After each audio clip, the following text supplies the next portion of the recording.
Anong area to na Patungan Beach? So, guys, nandito tayo sa Patungan Beach. Pero nandito ako sa Moana Camp Beach. Yan. Tumambay ako sa tulay. May nakita ako matanda. Ayan. Ayaw niya magpakuha ng video kasi nahihiya siya. Si nanay.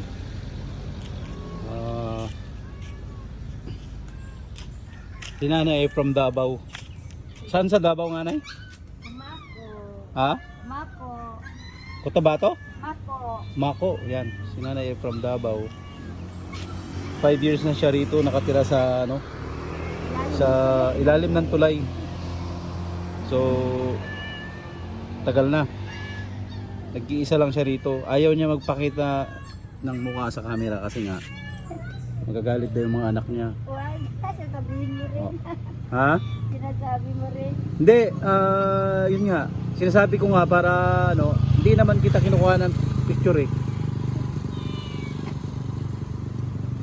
Kaya sana matulungan natin si nanay.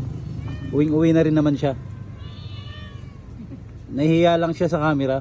Ayaw niya raw maging artista eh. Ayan, nagsasayang siya dyan. May mga alaga siyang mga pusa, aso.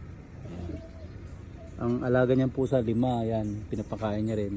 So everyday na kumikita ka naman. Ito paano? Pagkain.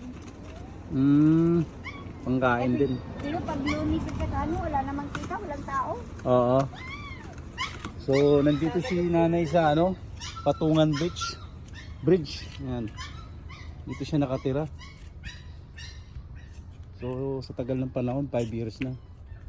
Ayan. Dito sa Marine Base ng Gregorio Lim.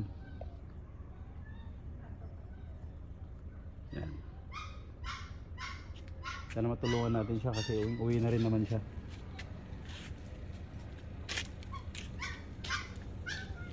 Ayan guys.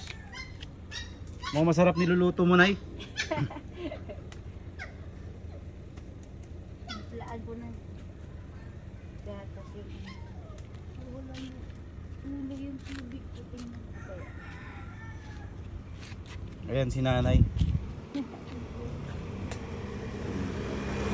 Ayan yung mga lutuan niya. Ayan yung mga kalan. Ayan. Meron siyang kapitbahay, pamilya. Sa kabilang, dyan lang din sa tabi. Lalim. Lalim din ng tulay. Ayan guys, yan. So kumikita din naman siya. Nagtuturo sila kung saan magandang beach. Magkano yung commission, nay? Minsan, 400. Minsan, may hindi pa rin sila magbigay yung mga tao doon. Okay. Minsan, Okay. bigay.